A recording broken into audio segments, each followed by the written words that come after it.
Esta foi a última execução por enforcamento em Liverpool. Após o enforcamento deles, a pena de morte foi abolida. Todos dizíamos que tudo ficaria bem e similares. Fazendo o nosso melhor, como você sabe, porque eles iam ser enforcados. Sabe, pense nisso, na manhã da execução de Deus. Nunca vou esquecer disso enquanto eu viver.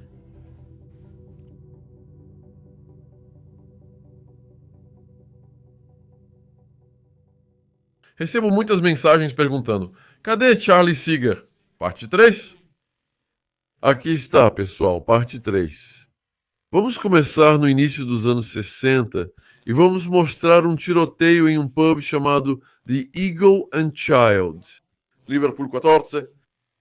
Isso. Page Moss. Esse pub se torna realmente notório ao longo dos anos. E se você ainda não conferiu os livros do Charlie, todos os links para os livros dele estão na descrição. Agora já temos 2 disponíveis em áudio. Brilhante! Já tivemos várias audições até agora. Tem mais detalhes nos livros e nos audiolivros. Disponível mundialmente na Amazon, onde quer que você esteja. Mas, como disse, vamos começar no início dos anos 60 até o Eagle e Charles. Todo mundo em Liverpool conhece o Eagle e o Charlie. Ouvi falar disso em Witness, então é com você, Charlie. Como era viver no início dos anos 60?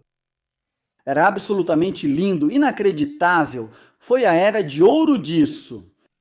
E as coisas estavam mudando rapidamente no início dos anos 60. O código de vestimenta estava mudando. A música estava mudando, né? O rock and roll estava meio que desaparecendo. Uma nova música estava surgindo. Sabe, tínhamos os velhos roqueiros, Bundy, Ollie e toda aquela turma, sabe? Eddie Cochran, que já estavam todos mortos.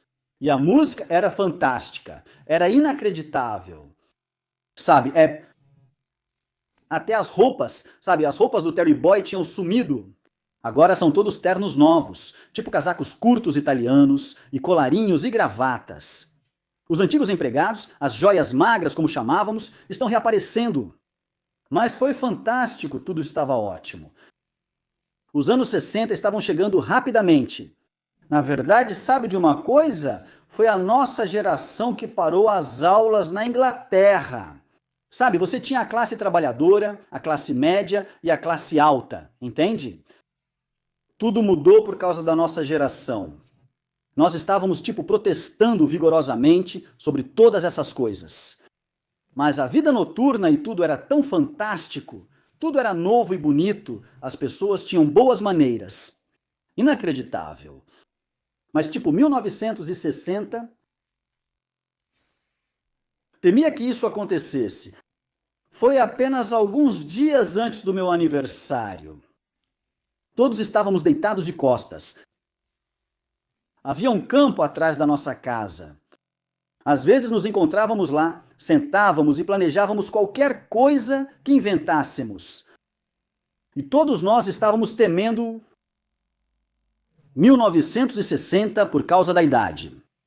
Eu estava temendo tanto isso, eu disse para mim mesmo, não serei mais um adolescente. Agora tenho 19 anos. No dia 7 de abril, alguns meses depois, farei 20 anos. Isso é velho, não é? Sabe, não ser mais um adolescente. E todos nós estávamos temendo isso. Sabe o que quero dizer? Com todos aqueles cantores famosos e tudo mais, morrendo jovens em acidentes de avião e tudo isso. Ninguém queria envelhecer. Todos queríamos morrer jovens. Esse era o estilo da época, até nas músicas. Teen Angel e tudo isso estavam surgindo. Além disso, era incrível. Mas vou voltar para o nosso bairro aqui, chamado Page Moss Heights, em Liverpool 14. Costumava ter um bar lá em Starlow, chamado Eagle and Child. Era notório por todo tipo de coisa, notório pelos tiroteios. O que acontecia lá dentro? Estou falando não dos anos 60. Estou voltando um pouco aqui, quando os americanos estavam em Burton Wood, da Força Aérea Americana, e eles também estavam na Bluebell Lane. Agora, um cara comentou sobre isso, dizendo que não existia nenhum acampamento na Bluebell Lane. Existia sim, porque era um segredo, era alugado, porque era um acampamento de negros. Só os americanos negros podiam ir lá. Eles eram segregados até durante a guerra. Imagine! Assim como Burton Wood, era longe demais para irmos. Mas a gente sempre podia atravessar até o acampamento dos negros, sabe? Dos americanos negros. E sabe de uma coisa? Eles eram pessoas incríveis. Nos davam balas, doces e outras coisas que não tínhamos. Sabe como é? Faziam carinho na gente e tal. E a gente ia até lá e eles iam e voltavam algumas vezes, sabe? E com o passar do tempo, isso foi nos anos de guerra, eles ficaram em Liverpool até 1955, e então todos foram mandados de volta para a América. Mas os que estavam lá na época eram fantásticos. Mas voltando ao Eagle, ele ganhou notoriedade por causa deles.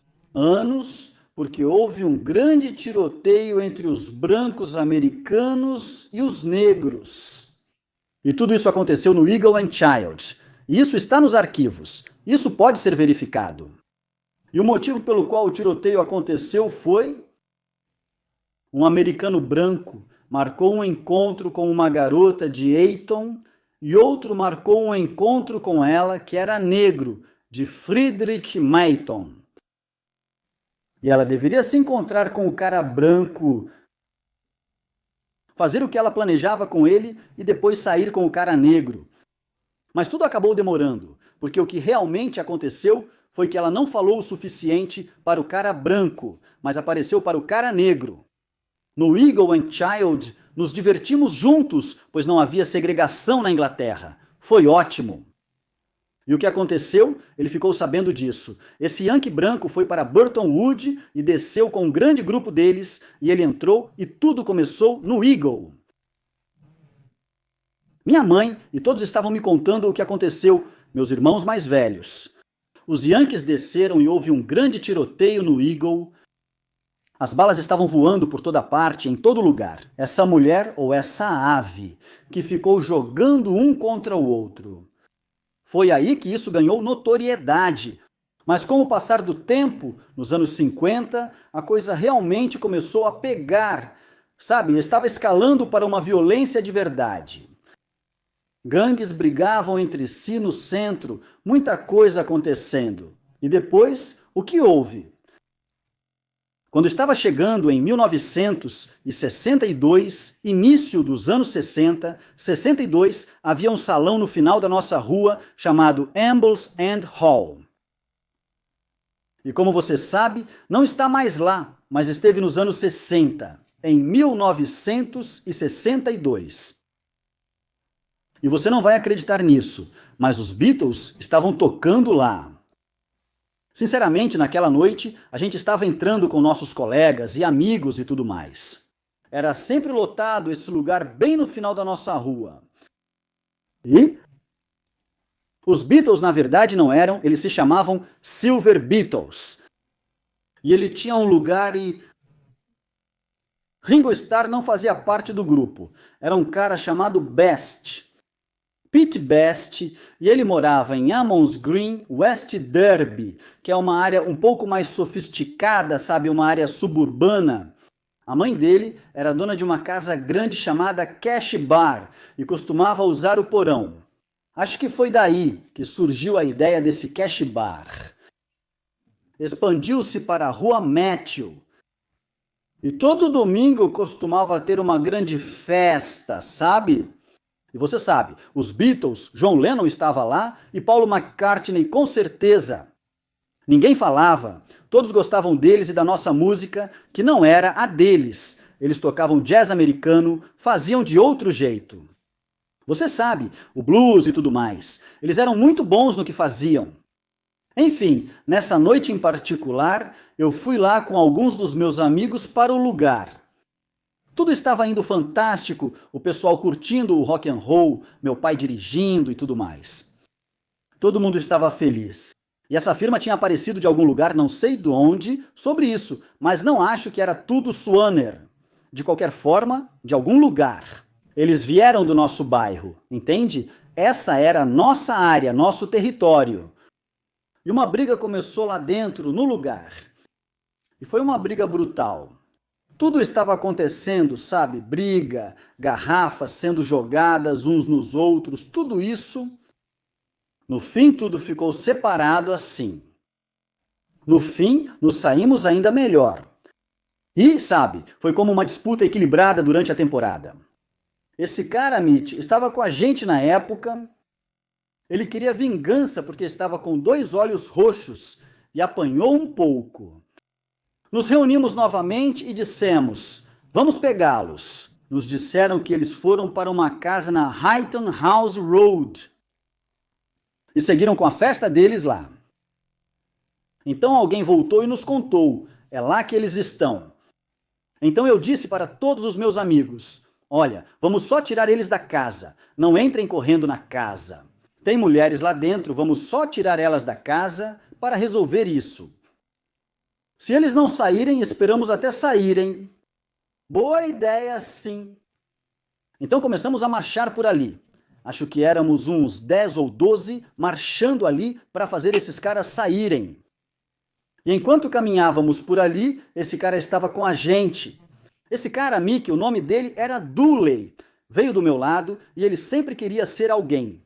Esse sujeito sempre tentava me impressionar. E ao nosso Senhor. Sabe de uma coisa? Esse mesmo sujeito se tornou um dos meus inimigos mais tarde na vida. De qualquer forma, ele vai com a gente e por baixo do casaco ele tinha uma espingarda e estava mostrando para todo mundo. Eu disse: o que você está fazendo com isso? Ele respondeu: bem, eu falei, você não pode entrar lá com isso, ele é idiota. Então, a gente só vai ter uma briga na delegacia. Não precisa disso. Nesse momento já estávamos na casa. Eu estava discutindo um pouco com ele e falei: você não vai entrar aí com isso, eu tirei aquilo dela. Pronto para largar isso? Sabe, isso vai assustar as pessoas. A campainha tocou e adivinha quem abriu a porta? Um policial fardado da casa. Eu estou com a arma, o tira está olhando para mim. Tudo ficou em silêncio. Eu pensei: que porra é essa, sabe? Ele foi realmente corajoso. O pessoal daquela época era assim. Ele pulou em mim e arrancou a arma da minha mão. Ele segura e observa ela. Os outros já estavam prontos para fugir. Eu disse: F, então estou olhando para o policial e ele está assim. Peguei a arma e me afastei, achando que meu parceiro estava envolvido. Sabe o que eu quero dizer? Vou ser pego aqui. E sabe de uma coisa?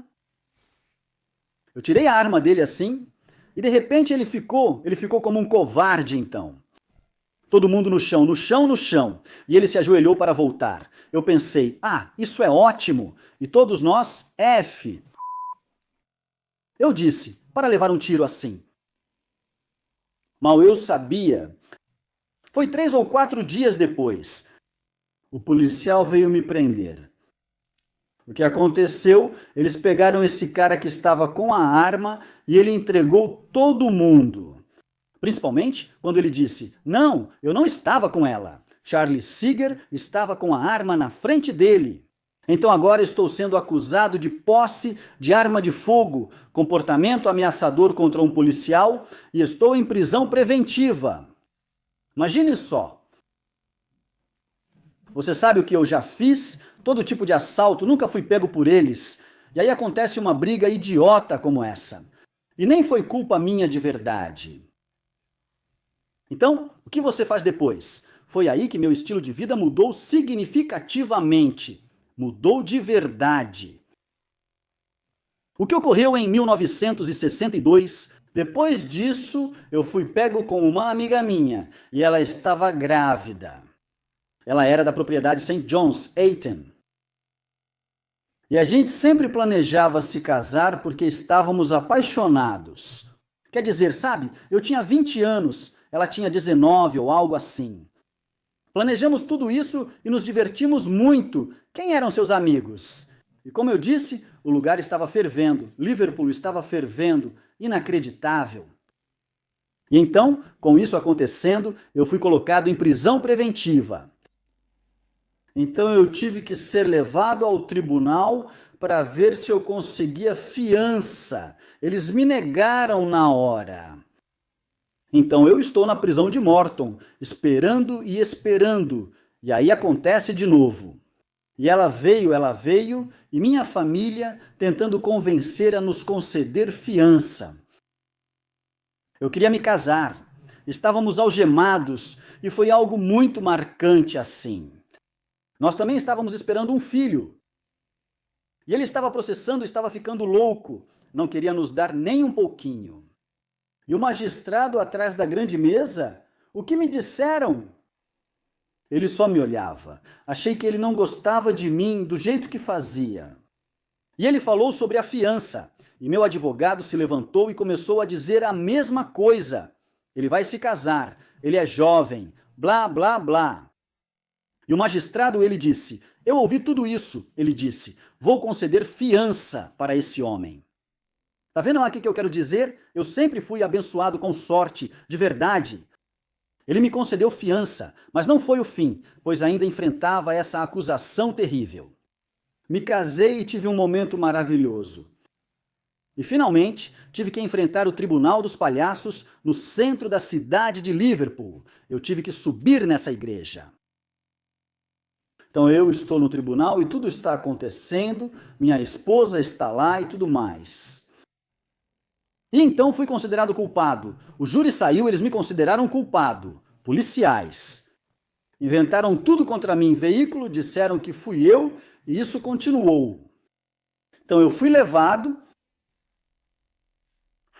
e acusado disso. Crime horrível, entende?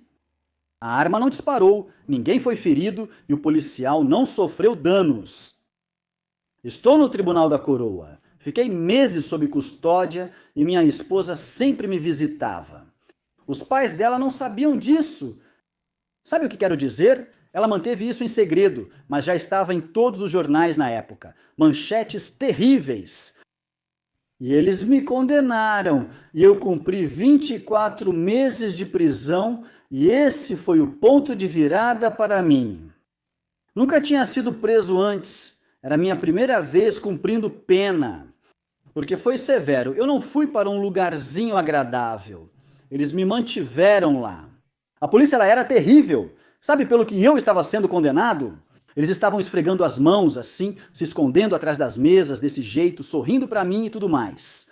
E te fazendo parecer pior, sabe? Então, essa frase, né? O que eu consegui? Tem que ser assim, sabe? Tirei a casca, fui rejeitado, ela estava chegando.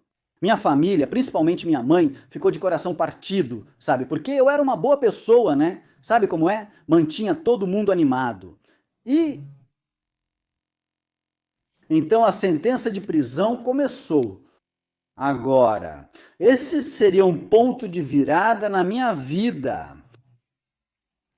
Quando fui levado para a prisão naquela noite, me deram uma cela, obviamente. Venham todos os prisioneiros, todos que foram considerados culpados, venham, voltem. Você vai à recepção e é encaminhado para a sua cela ou bloco. E naquela época, a prisão era tão silenciosa, sabe? Isso era às 8 horas da noite, não como é agora, com todos esses cachorros e tudo mais. Tudo era silencioso e disciplinado, obedecíamos ordens. Os guardas raramente apareciam, sabe? Eles só vinham quando precisavam e tudo mais. Então eu marchei por esse corredor, fui jogado na cela, colocado na cela. Lá vamos nós, sabe? 24 meses aqui dentro, quase 2 anos. No minuto seguinte, mais ou menos. Acho que foi na noite seguinte. Depois passaram-se algumas noites. No início, eu não conhecia ninguém, então fui descobrindo aos poucos. No minuto seguinte, ouvi as botas do carcereiro, eles chamavam de carcereiros, então a notícia ela estava chegando até a minha cela. Eles ouviam essas botas se aproximando. Acho que usavam isso para assustar e fazer você sumir na cela. A porta está sendo aberta, estou sozinho, já são cerca de 9 horas da noite. Não estou em mim, apenas deitado ali. Ele entra, já o chamei de vários nomes, como preferir. E ele disse, levante-se. E no minuto seguinte, esse condenado entrou andando com ele. Um sujeito de cerca de 1,75 m. bem magro. Ele não parecia nada especial. E ele disse para mim: "Você é o Charlie Seeger?" Eu disse: "Sou." Ele disse: "Patty, pegue seu equipamento e venha. Vamos, Charlie. Sou amigo dos seus irmãos." E ele está dizendo ao guarda o que fazer. Eu não conseguia, mas isso nunca aconteceu. Isso não ocorria em uma prisão naquela época. E ele parecia um cara magro, sabe, tipo uns 70 quilos, 75 quilos. Enquanto arrumo minhas coisas, penso: o que está acontecendo? Um presidiário dizendo ao guarda o que fazer. No minuto seguinte, pego minhas coisas e sou escoltado pelo corredor, tudo silencioso e com as luzes apagadas, me levando por esse corredor até o outro lado da prisão, mas a outro corredor chamado Ala 1. E eu sou levado pelas escadas, era a Ala 1, e fui levado para lá. Cela aberta. Todas as celas estavam abertas, parecia um clube. Os caras estavam jogando sinuca, até tinham uma televisão, os caras estavam tomando uma bebida. Era inacreditável. Parecia uma boate na prisão. E esse seria o meu lar. Sabe o que quero dizer? Que lugar! Eu não conseguia acreditar. E todos vinham até mim, apertando minha mão porque eu tinha sido preso por causa da arma. E eles achavam que eu era um gangster ou algo assim. Não gosto desse nome. Não quero pensar assim. Mas achavam que eu era pistoleiro e todos me cumprimentavam. E vamos lá. Cadê? Eu não sabia. Inacreditável. O que estava acontecendo? Escondiam até a comida. Enquanto outros presos não recebiam nada nas celas, nós vivíamos como reis. Inacreditável. Uma coisa levou a outra.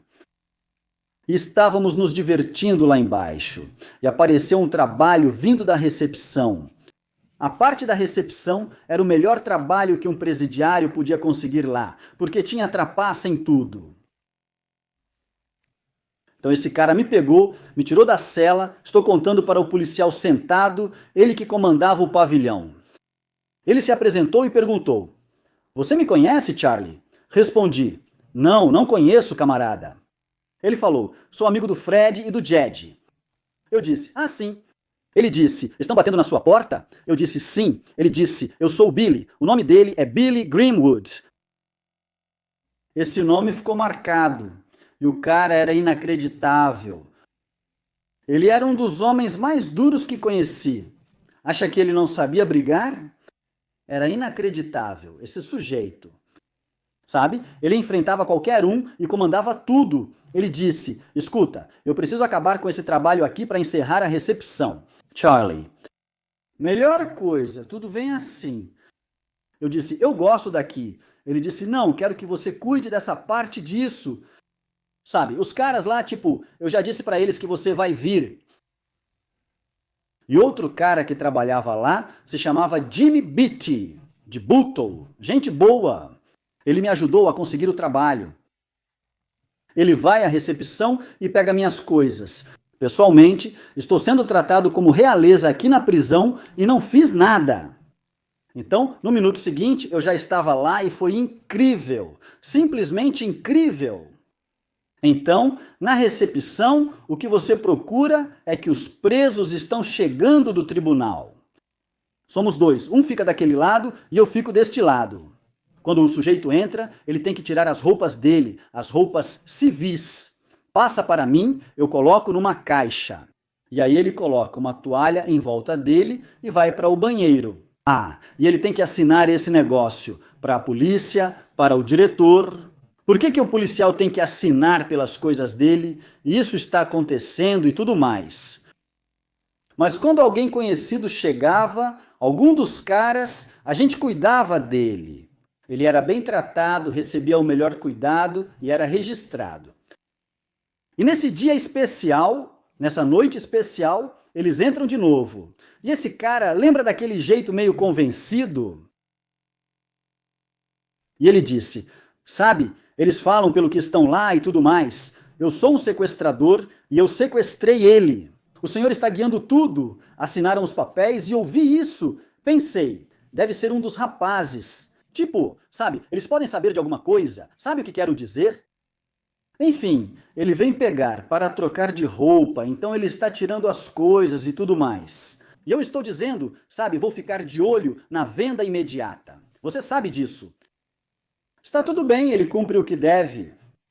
E ele coloca a toalha ali em volta dele, sabe, ele não está usando nada, só a toalha, e vai até a água. Você, o carcereiro, para assinar por esta propriedade. E ele tirou fotos. E você sabe, às vezes eles têm alguns pertences, dos quais podem ficar com algumas poucas coisas. E enquanto ele está assinando por eles assim, ele vai pegar as fotografias. O carcereiro bate na mão dele e pergunta: para que você quer isso? Ele falou: crianças, quero minhas fotos. Ele disse: você quer suas fotos? E me deu um fio, pois o carcereiro quase sempre faz isso. Quando um monstro entra, tipo um canalha, né, um pedófilo, você entende. E ele costumava apanhar lá dentro.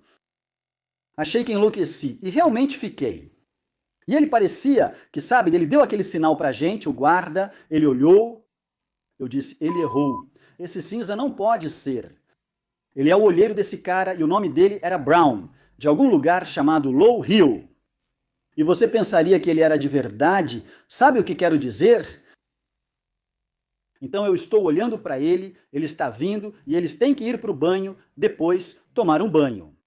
Ele disse: eu não pensei nisso com meus filhos e tudo isso. Ele estava com os filhos, entrou na casa de banhos, falei com ele e ele respondeu. Ele estava lá, disse com o filho e a filha na cama, enquanto a esposa ia trabalhar. Eu disse o que disse, F. Você não pensaria que era assim. Esse guarda era um homem de família, mas os odiava. Ele nos avisava quando havia casos de abuso sexual ou pedófilos se aproximando. Então pensei, esse sujeito precisa sumir, esse cara. Então, o que eles costumavam fazer? Eles entravam naquelas banheiras vitorianas grandes, com alças de latão, água fervendo, antes do médico vê-los, e depois do banho iam para a sala do médico. Enfim, vai dar tudo certo. Não estávamos armados. Falei, vamos fazer o melhor possível. Ele não escapará impune desta vez. Estuprando uma garotinha e um garotinho. Então, ele estava na banheira. Cheguei e disse, era assim que ele te via, como um filho da mãe. Ele estava contando tudo isso sobre você, seu mentiroso. Eu disse, eu não estou preso. Um dos meus filhos tem só 10 anos. Eu disse, você está. Agarrei o cabelo dele na banheira, não deveria ter perdido o controle.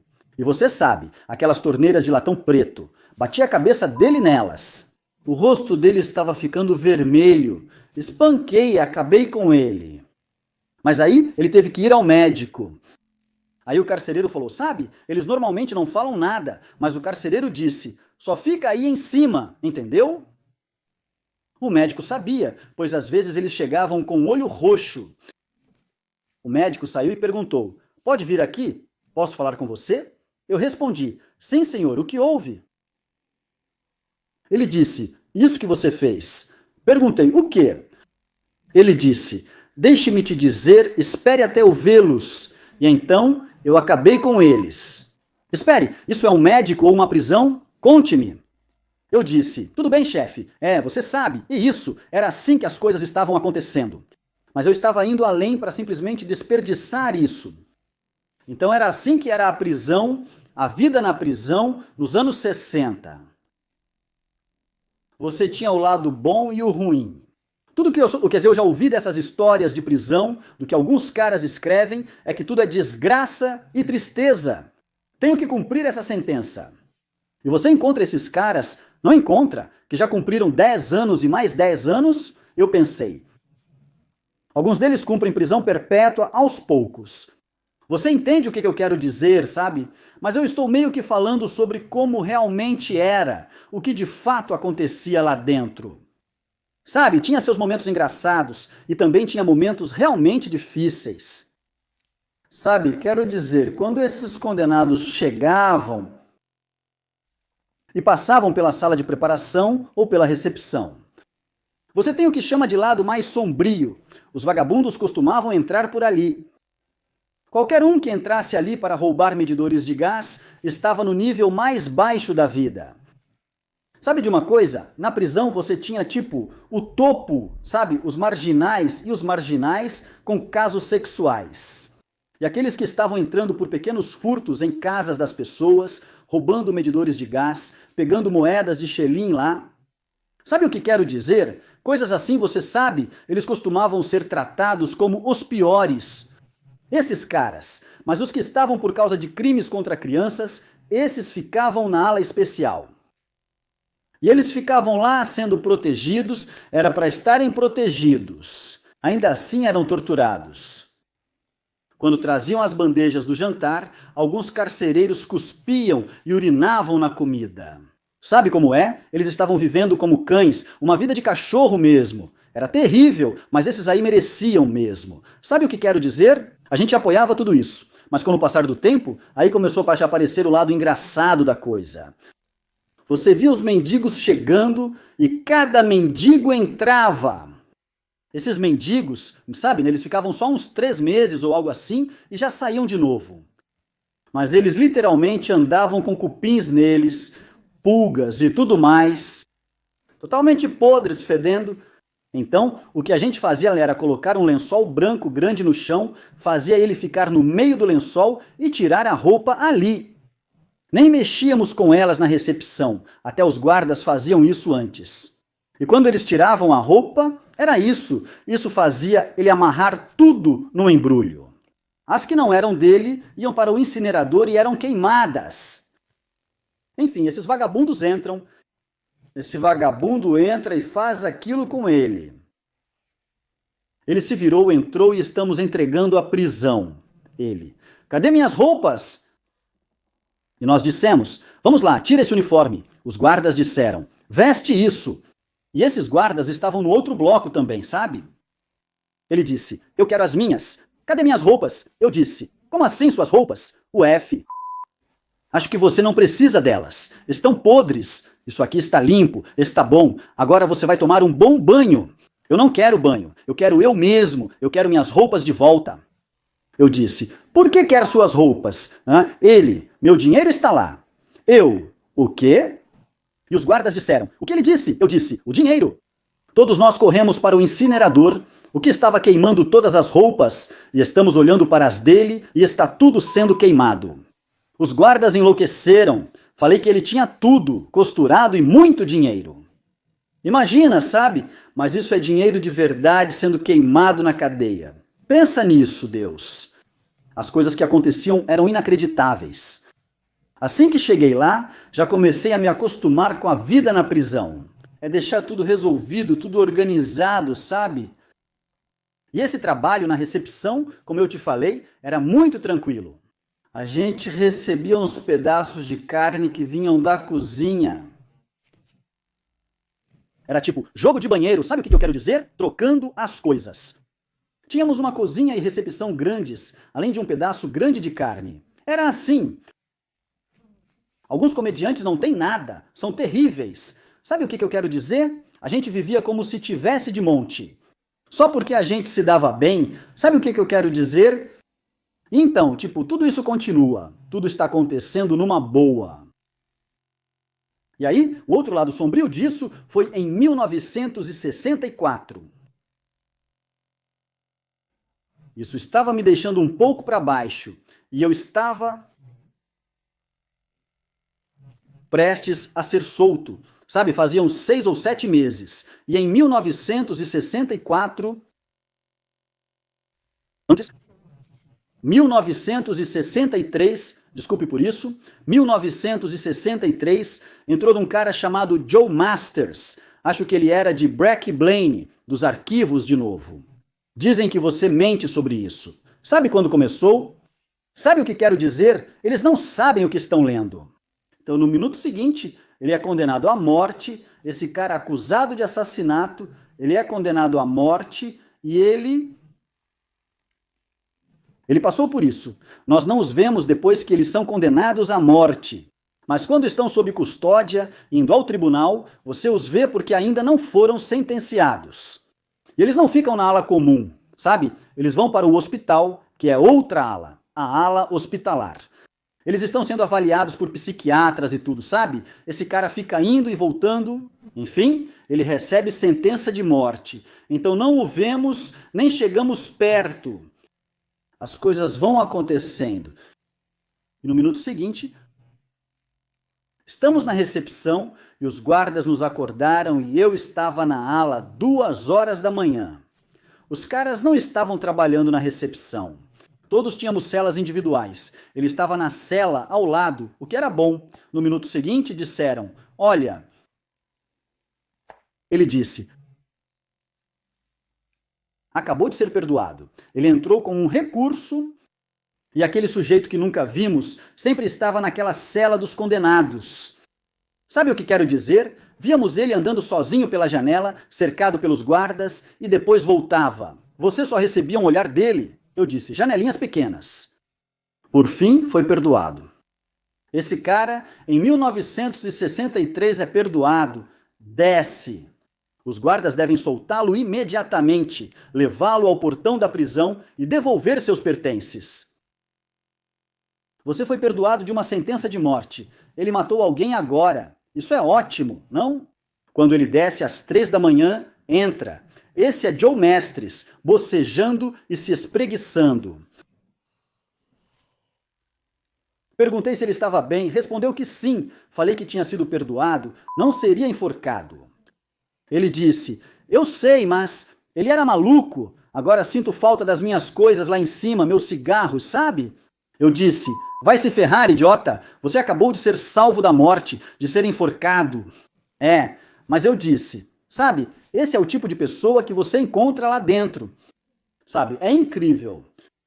Ele entra no ringue e vira um ninguém, sabe, esse tipo de coisa. Tudo sobre sua reputação é esquecido e tudo desmorona. No minuto seguinte, outras pessoas entram. O que eu gostava em alguns condenados era que eles vinham mesmo sem eu querer. Porque conheci pessoas incríveis. O grande roubo do trem tinha acabado de acontecer e todos eles foram sentenciados, uns e sentenças. Peter Uzi entrou, assim como Jimmy Uzi, cujo nome é Jimmy Uzi, do condado de Londres, e ele estava cumprindo 30 anos atrás. Agora, esses homens fizeram um trabalho realmente bom, conseguiram realizar. E na confiança de um camarada que estava cuidando daquela fazenda quando eles fizeram tudo lá dentro, ficou lá por algumas semanas. Enquanto eles estavam planejando, Braille reorganizou tudo. Eles achavam que a fazenda ia ser destruída e queimada, mas não foi porque as duas pessoas que iam fazer isso viram uma alocação.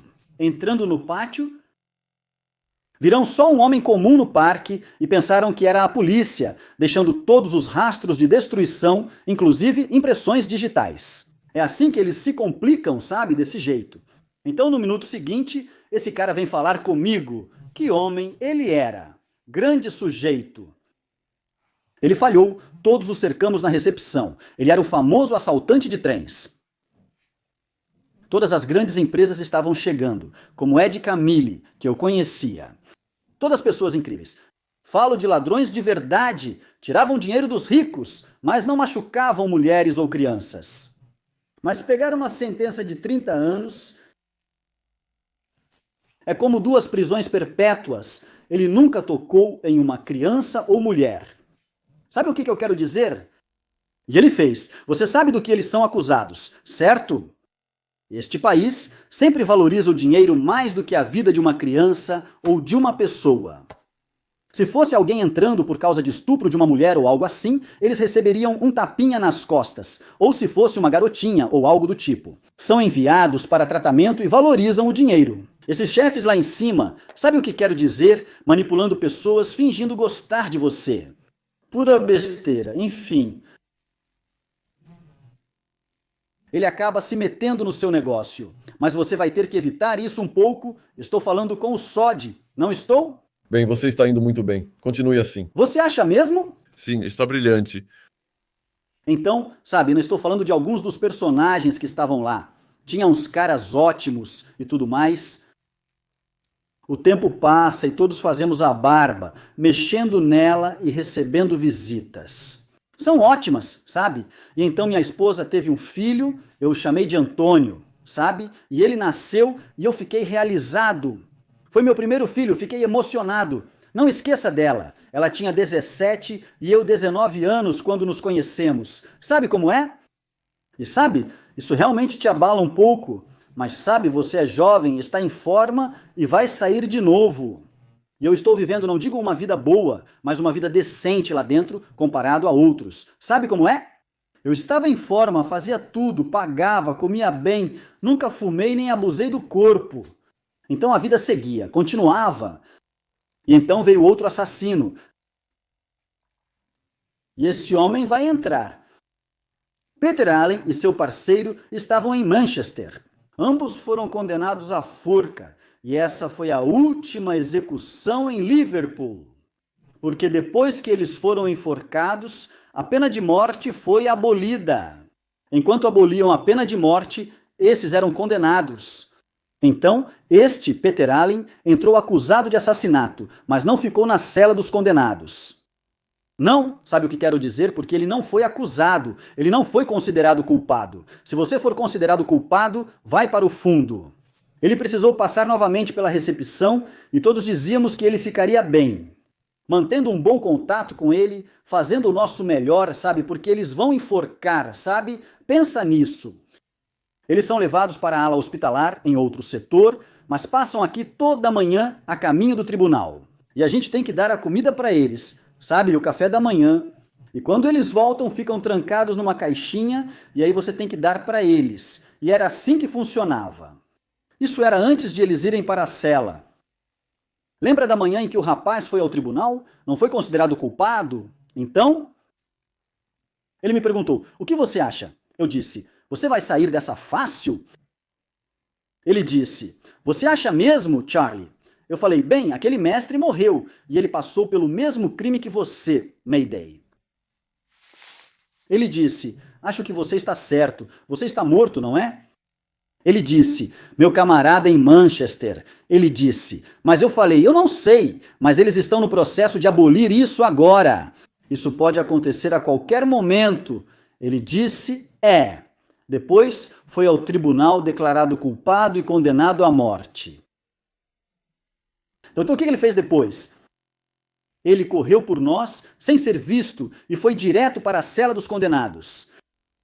Ele acha que vai se safar e todos pensamos o mesmo. Quando anda pelo pátio, gritamos para eles e ele ficará bem. O outro cara se safou. Tudo isso, sabe? De qualquer forma, ele recorre da sentença e é rejeitado. E ele finalmente condenado, sabe? Ele superou eles. E como eles fizeram isso? Foi assim. Eu sabia que 2 dos guardas não estavam lá. O que havia na recepção? Veja, eles são chamados, não escolhidos. Qualquer um, todos eles. Tem uns 4 ou 5 parafusos que ajudam a segurar e resistir a isso.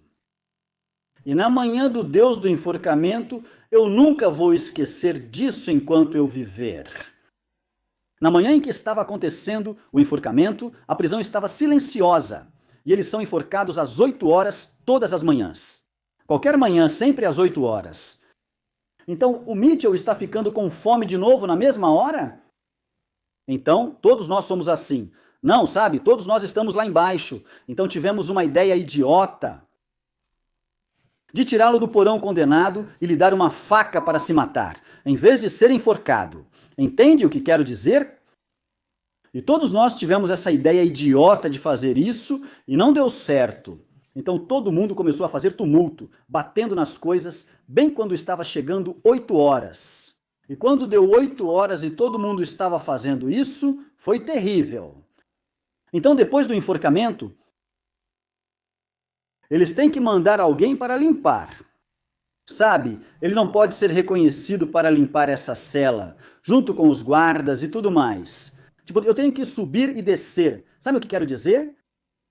Quando o faxineiro desceu, disse, vou ver como ele se sai. Sangue nas paredes e tudo mais. Porque havia cadeiras lá dentro e mesas de madeira quebradas. Ele disse, lutou como um leão. Os 2 guardas desceram. Ele falou que nunca mais queria participar disso. Perguntei o motivo. Ele disse, ele foi nocauteado para ir naquela corda antes. Como ele disse, nenhum de nós conseguiu derrubá-lo. Foi isso. Aquele homem foi brutalmente espancado com cacetetes e pendurado desacordado. É melhor ele estar lá, pois aprendeu com isso. E foi assim que ele foi enforcado. Então, depois disso, foi questão de me encontrarem, sabe? E tudo mais, sabe? E o outro cara recebe a oferta, mas ele não. Então, naquela noite, depois de tudo o que tinha acontecido, tivemos um motim e tudo mais. Nossos nomes estavam sendo comentados por aí agora. A polícia, nas prisões, sabe, eles estavam atentos, sabe, nos diretores, que eram a gangue, tentando controlar a prisão. Nós queimamos, sabe, estávamos apenas fazendo, quero dizer, os carcereiros faziam o mesmo com a gente. Nessa noite, eu recebia visitas normalmente, sabe? Quando você termina a recepção e vai para a sua cela, faz toda a sua escrita, depois suas cartas. As luzes sempre se apagavam às 9, com o interruptor do lado de fora da cela. Não como agora, você liga as luzes e acabou. Então, estou escrevendo uma nota de visita para minha esposa e meu filho, e estou escrevendo assim. E eu tive um momento difícil lá na recepção com alguém, tive uma pequena briga com alguém lá embaixo. Ouvi o carcereiro vindo, ele abriu a portinhola, olhou, fechou e apagou a luz. Então eu ouvi ele pensando, ele disse, nós temos um pouco de influência. Ele apaga as luzes bem no meio de tudo, fica um breu total, sem janelas. Elas estão a cerca de 6 metros. Tem uma janelinha, mas não dá para ver nada. Estava completamente escuro. E o que tinha acontecido? Eles vieram pouco antes disso, com um condutor, aí o carcereiro desce, abre cada porta. Coloque sua caneca para fora. Lá só tem canecas, não copos de plástico. Pense nisso. Então, quando você coloca sua caneca assim para fora, ele despeja o líquido quente. É tipo um achocolatado. A gente chama de nosso ruim, sabe? Caneca de armadura. Então você abaixa, está fervendo. Então, no minuto seguinte, eu grito, bato na porta. Eles disseram, chefe, tenho uma luz favorita acesa por 10 minutos. Estou terminando aqui e quero colocar na caixa. É importante. Abaixa a cabeça, você aí. Foi o que ele disse. Eu repeti, bati na porta de novo. Abaixa a cabeça, faz isso, por favor. Ele disse que era um carcereiro muito ruim, diferente dos bons. Está totalmente escuro na cela, peguei o tapete preto de yoga, agora vai começar. E sabe, quando você julga mal o lugar é porque ele é preto. Já fez isso alguma vez? E eu caí no chão, bati o cara que ele estava na cela abaixo de mim. Então é isso aí. Eu disse, esse é o Herme, com tudo acontecendo na sua cabeça, falei, você é um filho da mãe. Eu peguei a cadeira e comecei a bater no negócio no chão, fazendo uma barulheira. No minuto seguinte, ele começou a gritar lá de cima, eu não fiz. E aí eu simplesmente surtei. Não esquece, eu tinha só 22 ou 23 anos e surtei. E ele costumava ter aquelas camas de ferro, sabe, cama de solteiro com tudo de ferro grosso. Eu levantei a cama, sabia onde era a porta. Fiquei puto, comecei a bater na porta, socando ela. Eu tinha perdido a cabeça, perdi totalmente a paciência. As cores sumiam, vai, Charlie, você não é o cara, tô indo embora. E parte da porta era de madeira. Quase dava para ver aquilo sumindo. Eu tô indo embora. Eu só queria sair dali. Sabe o que quero dizer? Porque eu queria que aquela carta fosse para o ar e tudo mais. Eu perdi, era só um garoto, pense em mim. No dia seguinte, ao ouvir as botas descendo, pensei, pronto, lá vai. Para descer e descer. Olhe pela janela primeiro. E sabe o que eles tinham na frente deles? Um colchão e os paus. Ele veio correndo para cima de mim e eu, no canto do quarto, com um pedaço de madeira da cadeira, estou assim. Eu estava pronto, tipo, e ele entrou. Eu disse, vem, chega perto de mim. Qualquer um deles. Eu vou pegar um deles. Eu vou morder sua cara toda, arrancar seu olho. E vamos lá, vamos nessa. E eles gostaram disso. E tinha um deles que era um cara decente, que era um dos agentes penitenciários, o policial penal. Ele usava jaleco branco e estava separado dos outros. Ele disse: "Vou deixá-lo em paz. Não se envolva." Ele perguntou o que houve. "Seiga." Eu disse: "Quero ele desses caras velhos, alguém aí." Ele disse: "Não toque nele, ele está bem." Não assim. Minha cela foi destruída, mas o violão que estava lá permaneceu intacto. Então, tudo foi destruído. Eu mimava o violão, e essa era a piada sobre mim na prisão. Então, o que aconteceu depois? Fui levado para a ala hospitalar porque eu surtei. "A prisão não." "A prisão", disse o médico. "Queremos acalmá-lo. Ele pode surtar de novo, porque eu poderia pensar, aí você sabe o que quero dizer?" Eles me levaram. Sabe o que fizeram? Você não acreditaria jamais. Isso aqui deveria ser um hospital. Eles têm o que você chama de cela acolchoada lá dentro. Tive que tirar toda a minha roupa e deitar com um pedaço de lona por cima, só com 3 dedos de espaço. Era assim, e eles chutavam a comida para dentro de mim desse jeito, e eu jogava a comida de volta neles. Enfim, fui devolvido para minha cela. Acho que entre todos foi o médico quem disse que eu estava bem. Lisa. 10 de nós. Na manhã seguinte, todos fomos para a recepção, disseram para pegar nosso equipamento. E fomos divididos, o que chamam de fantasmas em outras prisões. Fui mandado para Wakefield. Não para Wakefield. Lá. A prisão era Leicester. Depois fui para Leicester. Alguém foi para uma, alguém foi para outra. Estamos todos lá dentro. Todos os meus amigos, apesar de todos os crimes, não queriam sair de Liverpool, sabe? E todos nós fomos mandados para aqueles lugares. E então, a partir daí, eu estava passando um pouco de dificuldade naquela época. Isso me deixa para baixo, sabe? Mas é assim quando você sai pela primeira vez, nem percebe que ainda é uma criança. Você quer sair de novo, não quer? E eu disse para mim mesmo, bem, nunca mais, isso para mim, eu poderia fazer qualquer coisa. Planeje uma coisa, faça funcionar, brilhante. Eu atuava no ramo de remoção leve, como joias e dinheiro. Você sabe o que quero dizer? Eu estava indo bem, mas entrar nessa por causa de uma estupidez? Coisa dessas não foi culpa minha. Aquele cara teria feito isso comigo e eu acabei levando a culpa. Sabe como é? Quero dizer, obviamente, o mais ocupado. Você não fala nada pra você e tudo mais. Então foi isso que aconteceu. Então, conforme o tempo foi passando na prisão e tudo mais, então acabei ficando lá por 24 meses, pronto para sair e encarar o mundo novamente. Minha esposa estava lá me esperando e tudo mais. Tudo estava cuidado. E eu saí, eventualmente saí. Um lindo dia de verão saí. E quando voltei, o bebê já tinha crescido. Meu filho tinha crescido, aposto que ele tinha uns 2 ou 3 anos, algo assim. E todos eles estavam implorando para eu me comportar e seguir o caminho certo.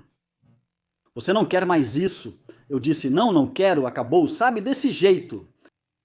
Mas eu não consegui porque vivi direito e não queria colocar isso em risco. Quero seguir vivendo como desejo. E é verdade. Quando você sai e tem coisas oferecidas para você de bandeja, para mim, e nisso você aceita. Você não aproveita disso? Não importa se eu acho que a oportunidade é pequena, agarre quando puder. Era assim que eu sempre pensava. Então foi aí que comecei a entrar nas coisas pesadas. Então passamos a fazer várias, mas eu não diria que eram coisas realmente violentas ainda. Sabe o que quero dizer? Estávamos pegando leve. Estávamos. A gente estava sendo envolvido nas coisas e tudo mais, e tudo estava acontecendo e tal, e começamos a ganhar dinheiro. Lembro da minha mãe indo à minha casa. Arrumei tudo, mesa, móveis, e tinha acabado de sair do sufoco. Ela presenciou tudo. E a filha olhou para aquilo porque ela estava olhando lá dentro, e ela disse, Onde foi que ele conseguiu isso? Ele conseguiu isso lá fora? Quem conseguiu isso? Ela disse. Não, ele está indo pelo caminho certo. Bem, o que ele está fazendo? Ele está na fruta? Ela disse. O quê? Como assim? Ah, ele está com uma coisa grande de fruta, ele tem uma coisa grande e tudo mais. O que era verdade? Eu sempre acreditei em manter uma fachada quando você ainda está roubando. Sempre mantenha a fachada. Então eu tinha gente batendo nas portas dos conjuntos habitacionais com cestas. Uma ideia nova com todas as frutas. Eu nem pensava, tinha pessoas fazendo isso por mim, entende? E ele tinha uma van grande com o nome nela e tudo mais, indo para lá e para cá e tudo isso. O dinheiro entrava de forma legítima, mas ainda não era suficiente para mim. Eu estava na outra correria e as coisas estavam acontecendo. Legal, sabe como é? A gente foi fazer esse assalto. Tipo, eu sempre quis informação, sabe? Informação realmente boa. Sem tentar armar nada, sabe? Se você consegue a informação, é melhor. Não adianta olhar o tamanho do lugar. Eles já estão funcionando e você pensa que vai fugir, mas não adianta. Eu costumava tentar organizar tudo direitinho. Então ele entrou nessa, foi colocado em um determinado trabalho e foi um desses carros fortes, sabe, sem nenhuma segurança. Os fãs começavam a aparecer. Liverpool crescia. Eu tinha um amigo que era, como se diz, ele tinha o ouvido no chão e descobria qualquer coisa. Esse cara, o nome dele era Alan. Ele circulava e obtinha informações graças ao seu carisma. Personalidade, sabe, se ele se destacava. Ah, ele era bem vestido. Bem, todos nós éramos bem vestidos naquela época. O que você chama de ter boa aparência? Quando você entra em um lugar, as pessoas querem mostrar respeito. Não era permitido usar jeans e roupas rasgadas, mas agora fazem isso, certo? Desleixado? Então, na próxima vez ele desce para me ver, ele diz: "Tenho algo bom aqui." Joe, o que é? Posso te dizer o lugar, Deus, mas não posso ser pego. Fica em St. Helens, perto de Liverpool. Ele trabalhou bastante com alguns dos principais de lá. E ele disse, me envolvi com eles, eu estive lá. Um dos motoristas que o processou no carro forte, levando várias cargas, porém... Eu disse, o que você quer dizer? E o outro cara? Ele disse, não, o outro cara está do nosso lado. O outro cara não saberia o que estava acontecendo. Então só temos que lidar com uma pessoa. Perguntei se era a doença dele. Ele confirmou. Falei que precisava ver a batida e disse, não vou ser Utah. Eu disse, bom, você conhece o cara que você tem? Ele vai virar para o outro lado. Eu disse, vamos ter que marcar um encontro com ele. Ele disse, posso me vingar? Eu respondi, quero testar ele. Você ouviu tudo, entende? Ele disse, tudo bem. Marcamos um encontro lá e tinha esse cara grandão. E dentro da van, sabe, o banco do motorista e tudo mais, a cabine, tínhamos gente sentada atrás, gente em pé atrás e colocamos um pedaço grande de madeira assim, bloqueando ela com um buraco nela. Só um buraco grande assim. Ele entra na van, anima o ambiente, coloca-o lá e começa a perguntar: o que acontece aqui e outras coisas? Ah, sim, eles podem ir e tudo isso. E ele estava feliz, ele estava encantado com isso. Sabe o que quero dizer? Isso é algo muito importante para ele. Estou fazendo algo grande e pesado. Falei, você será bem cuidado. Ele disse que era bastante dinheiro. É para isso que está indo. Então, ele foi embora. Eu disse, faça só o que pedimos para você fazer e o que falamos para ele. Ao chegar a um lugar remoto, fora do caminho, diga que é preciso receber um pagamento. Você precisa sair ou vai vomitar? Comeu algo ruim à noite e seu estômago não está bem. Assim, tem uma desculpa. Quando você sair, ele vai parar e nós vamos resolver isso. Sabe o que quero dizer? E a gente estava em um campo do outro lado, onde eles vão parar. Há um portão de fazenda com outro portão dentro dele. Eles estavam lá em cima. Então ele volta para ver eu. O que você acha? Eu, Jorge. Olha, o que você tem que fazer? Vai acontecer na próxima semana. Vá a um hospital com sua esposa ou algo assim. Vá e se interne em algum lugar. Foi o que ele disse. O que eu disse? Se eles o pegarem, ele pode ceder. Ele nunca passou por isso. Falamos para ele que a polícia culparia ele, mas ele dizia para não nos preocuparmos. Você não pode confiar nele, pode? Então, de qualquer forma, foi o que ele disse. Mas eu disse, Jorge, vai se colocar em algum lugar onde você tenha um álibi forte. Se ele ceder, vai te entregar. Mas ele não pode nos entregar porque estamos protegidos. E ele nunca nos viu, entendeu? Ele faz tudo brilhantemente, deu certo, pega o dinheiro e faz tudo certinho. O que acontece? A frota vai com eles para lá, não vai? Tem que ser trabalho interno, câmbio. Ele desmorona por baixo disso, a pressão no final. 2 dias eles estavam em cima dele e ele cedeu sob a pressão. O outro cara era inocente, mas ele foi lá e explodiu o cara. George, se você nos der a informação.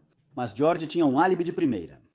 Nada podia acontecer com ele. Dissemos a ele, se for pego, sua esposa será cuidada. Fique quieto, não se preocupe, isso não acontecerá com eles.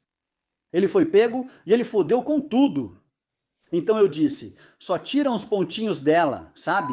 Então foi assim que a nossa vida começou a levá-los. A gente estava entrando em coisas grandes, pesadas, mas eu era muito cauteloso e cuidadoso ao fazer essas coisas. Sabe o que eu quero dizer? Porque eram coisas pesadas, tinha que ser um trabalho de 2 minutos e sair rápido, sabe? Mas isso estava vindo na próxima coisa e tudo mais. Mas era assim que a gente vivia. Sabe? Eu tinha esse negócio rolando, consegui uns táxis, carros no esquema de táxi e tudo mais, e tudo estava dando certo. Mas David e Vimpo desciam. Eu ia lá e fazia, e a gente resolvia. Agora, sabe o que me faz rir? Você conhece essas pessoas? São chamados de gangsters. Esses caras deveriam ser gangsters. Eles não merecem esse título, mas são chamados de gangsters. Esses caras vendendo drogas para crianças e tudo mais. Não só eles, mas você tem caras. O que, querem ser notados? Eu sempre mantive um perfil discreto, cara. Eu não queria, eu odeio esse nome. Não sou gangster, sou contrabandista, envolvido nos esquemas. Você entende o que quero dizer, mas não sou um gangster. Sabe o que é ser um, não sabe? É um cara que comanda uma gangue. Gangster, é daí que vem o nome. Eles são baixos. Eles gostam do nome gangster, acham o máximo, dizem sou um gangster e tal. Eu vendia pássaros ou era um gangster. Sabe o que quero dizer? Eles já fazem isso nos jornais, não é? Grande gangster.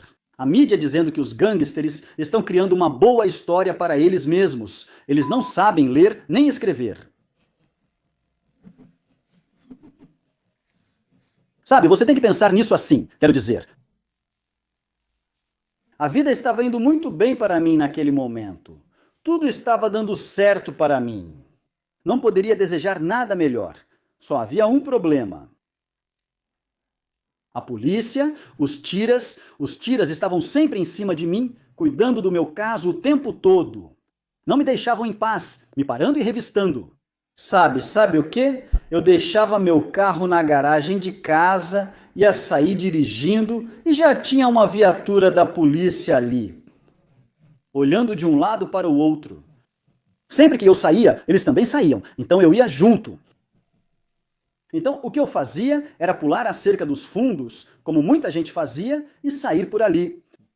E eles ainda ficavam lá à toa. Você já viu na televisão? Eles ficam de bobeira e você vai lá, oferece uma bebida e diz: eu sei que vocês estão de olho em mim e tal. Eu não faço isso.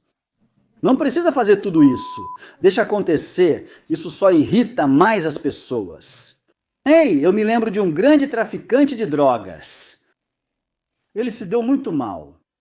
Eles ficavam do lado de fora do portão dele o tempo todo. E ele ia até lá com uma bandeja no verão. Ei, nossos rapazes têm boa postura, terno e tudo. Sei que você conseguiu isso lá fora. No final, eles pegaram ele. Da cabine telefônica dele, ele já teria sumido. Eles sempre se dão mal. Mas de qualquer forma, Então tudo estava indo muito bem para mim, Deus, eu estava mesmo. Não é maravilhoso quando você está em forma, está vivo e é jovem? Deus, você sabe, o mundo é seu. Nisso, sabe? Mas o que aconteceu? A vida noturna estava entrando em mim. Melhor. Liverpool era, sabe o quê? A vida em Liverpool estava fervendo naquela época, sabe? Nos anos 60, seja lá quando for. Você não podia viver em um lugar melhor do que Liverpool. Sabe o que quero dizer? Tudo estava indo incrivelmente bem. Você entra numa boate e sempre há champanhe nas mesas. As mulheres, lindas. E essa era a minha vida. E meu casamento também estava acabando. Como você pode resistir? As mulheres são tão bonitas quando isso é praticamente servido para você. Sabe o que quero dizer? É difícil resistir. Só havia o maior inimigo de todos, os busies. Eles estavam no meu pé dia e noite. Até entrando em boates, sabe? Eles chamavam muita atenção. Você entrava numa boate, todos nós tínhamos tipo um terno cigano bonito, talvez um casaco de cachemire, e eles lá com o terno todo amarrotado. Gravatas Bulworth e, sabe, sapatos barulhentos, bebendo meio copo de Art Lager.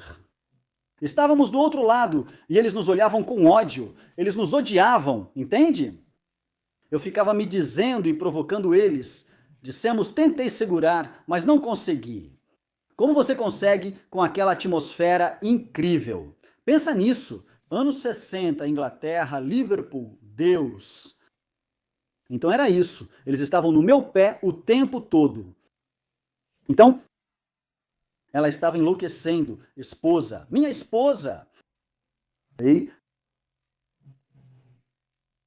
quando eu saía, inventava desculpas. Acho que todos os homens já fizeram isso.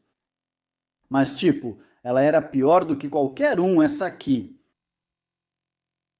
Ela percebia se você tinha estado com alguém, entende? Então, se o que eu costumava fazer, eu fingia que tinha algo para fazer. Ela achava que era com outro cara e não conseguia me impedir.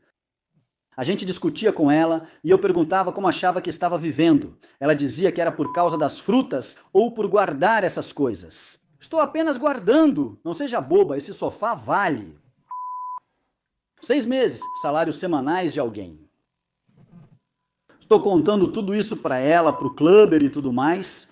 No fim, não suportei mais o ciúme. Foi terrível. Veja, você não podia culpá-la. Ela era leal a mim e tudo mais. Sabe como é? Naquela noite em que saímos, ela voltou para casa. Isso de fato aconteceu com ela cedo. Ela sabia que eu saía com outras mulheres. E você sabe, tem gente que tem milhões. Eles não estão felizes com suas parceiras.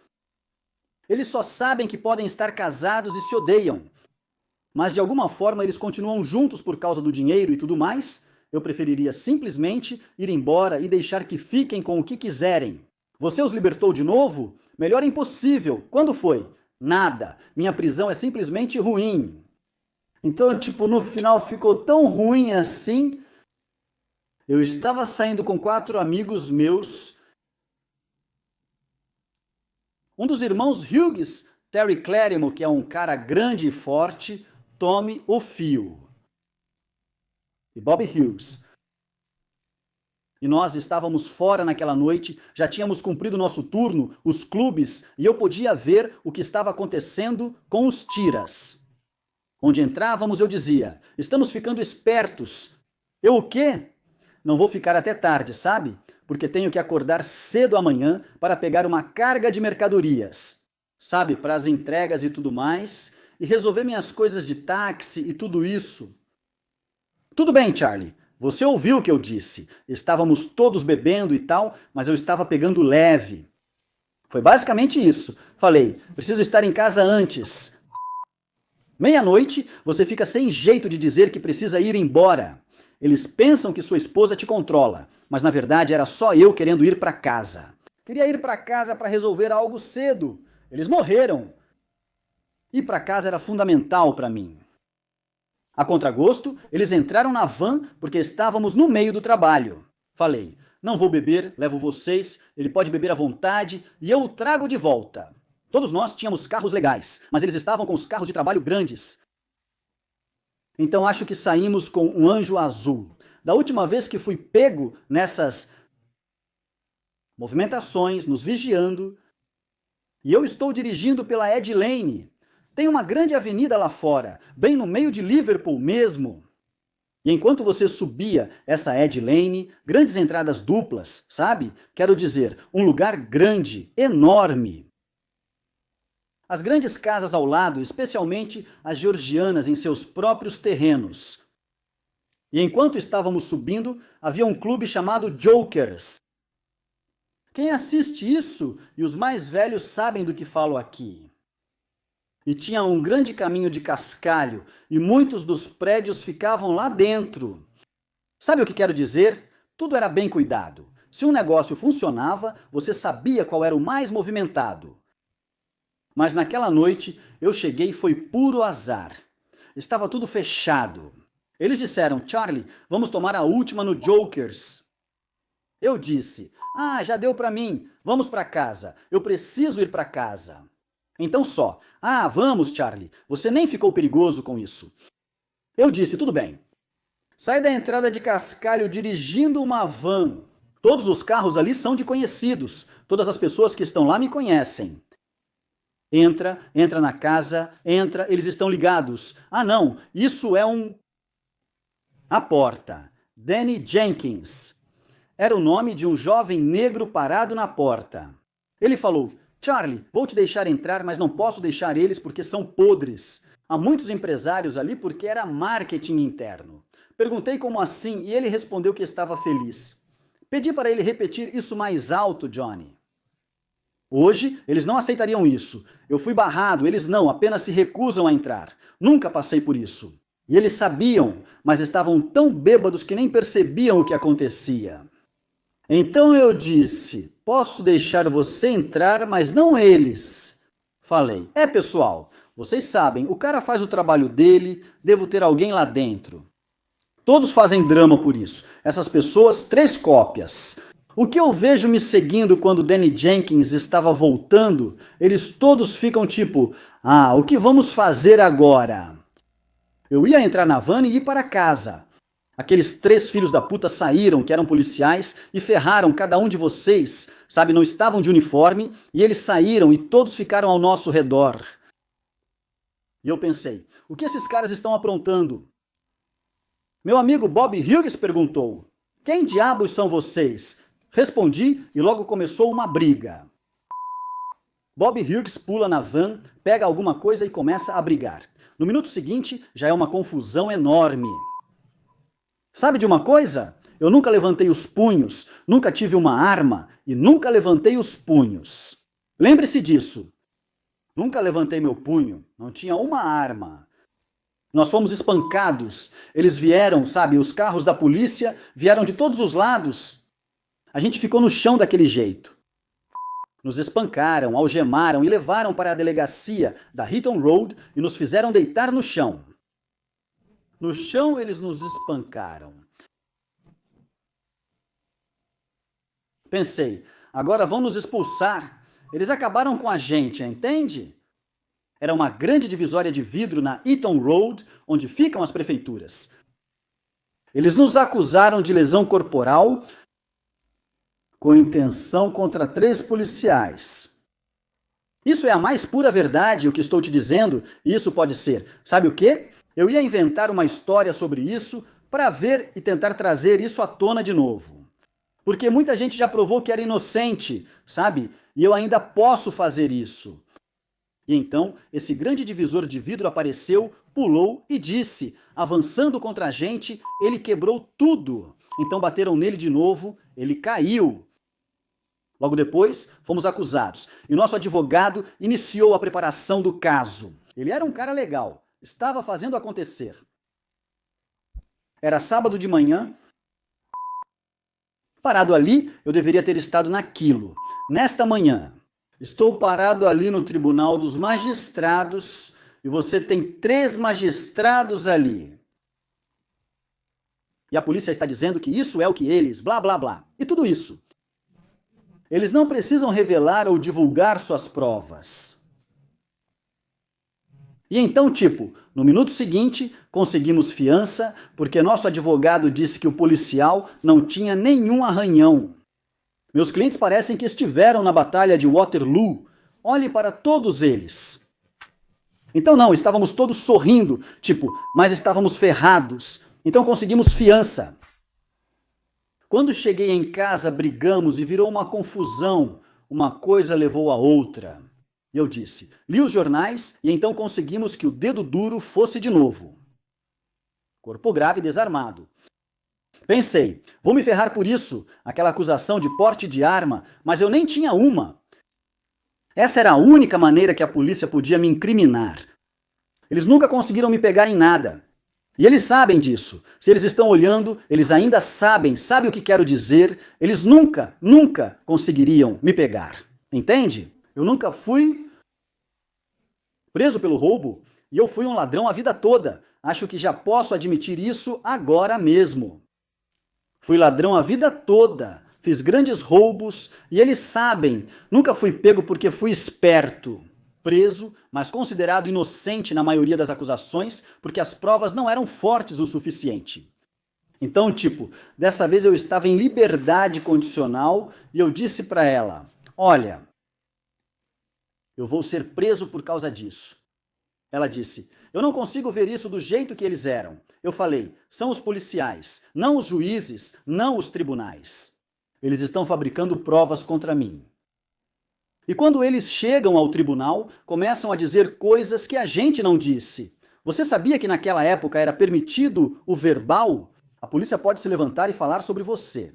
Não tinha esse negócio de sentar, falar no microfone ou ficar dizendo sem comentários. Nada disso acontecia. Verbal era terrível. O que fizeram com você? Então, no minuto seguinte eu disse, eu sei que vou ser preso por isso e quero sair daqui. Eu disse para o Smart, eu disse, vou para a América. Você pode me seguir depois, se quiser. Ela já estava pronta para brincar, já tinha tido o suficiente. Olha, ela era boa. Ela basicamente cumpriu a última sentença de prisão, cuidou de mim, das crianças. Ela era assim, sabe?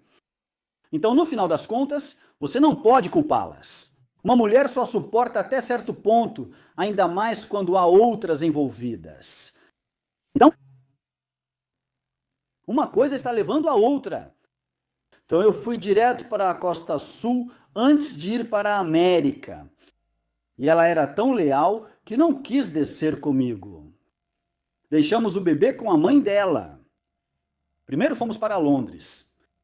Reservamos um lugar legal e seguimos vivendo bem.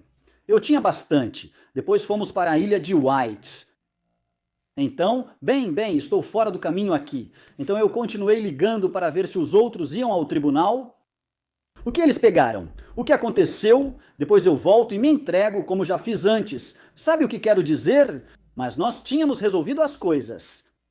Então, o tribunal foi adiado até eles pegarem você, então eles não desistiriam para me pegar. Então eu recebo um telefonema, liguei para um dos colegas. Ele, Charlie, não é tão ruim assim, sabe? O negócio nunca foi relevante. Acho que no tribunal vão retirar a acusação. Sabe, eu disse, você acha mesmo? Ele disse, sim, o que eu fiz? Entrei e me entreguei. Só eu fiquei sob custódia. Eles estavam soltos enquanto eu estava em fiança. Ela vinha, eu sabia que iam me ferrar. Eles registraram o que disseram. Este homem é um homem perigoso. Perseguimos ele há anos, mas sempre escapou. Você sempre colocou toda a culpa em mim. O juiz agora acha que eu sou um homem horrível. Você sabe do que eu estou falando? Ele está me olhando com, sabe, aquela velha história. Eles sempre dizem, em quem vocês acreditam, senhoras e senhores do júri? Nele ou na polícia? Eu sei em quem acreditaria. Sabe? É assim que eles deram um jeito nisso. No instante seguinte, estou no tribunal dos palhaços com todos eles. Tome coisinha, pega 12 meses. Geralmente pega 12 meses, saiu pega 2 anos, e eu peguei 2 anos e meio. Você sabe qual foi o prejuízo para a polícia? Gostaria que alguém, como a mídia, fizesse algo sobre isso. Um ponto no dedo mindinho, esse foi o único dano, e eu peguei 2 anos e meio por isso. Eu não ligaria de ter arrancado o dedo dele e pegar 2 anos e meio, mas foi só um ponto no mindinho. Já tinha cumprido 2 anos e meio. Isso é outra história, não farei mais nada. E você nem levantou um punho. É. Isso é terrível. Então isso ia ser algo grande agora, esse aí. Então você nunca chegou aí para a América? Não, bem, eu fui preso e quando eu entrei na cadeia, quero dizer, fui bem recebido pelos caras. Eles pensaram, Charlie está apertando minha mão. Mas alguns dos meus inimigos estavam na cadeia, com quem eu tinha desavenças lá fora, pessoas diferentes. Assim, tudo veio à tona. E essa foi a última vez que cumpri pena na cadeia na minha vida. E eu tinha 25 anos. Uau! Eu tinha 26 anos. Uau! Nunca cumpri pena de prisão na minha vida. E então, o que aconteceu? Ela falou, vou me divorciar, não aguento mais. Eu disse, bem, olha, o que você acha? Está tudo bem?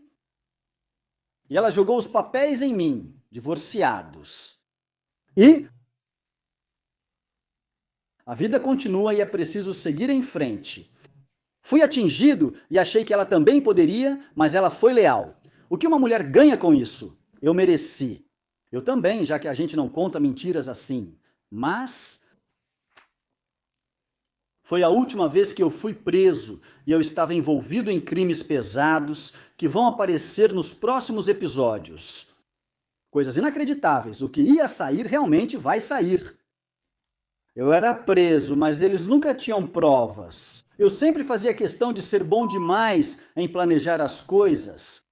Eu já disse antes, eu sempre tive habilidade, também tinha versatilidade, então eu sabia o que fazer. Eles nunca mais me pegaram e estavam ficando loucos para me pegar.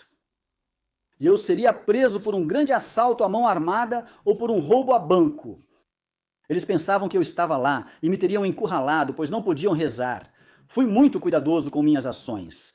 Sabe o que quero dizer? Mas minha vida, a partir daí, vai direto para as coisas grandes, coisas que você nunca ouviu antes.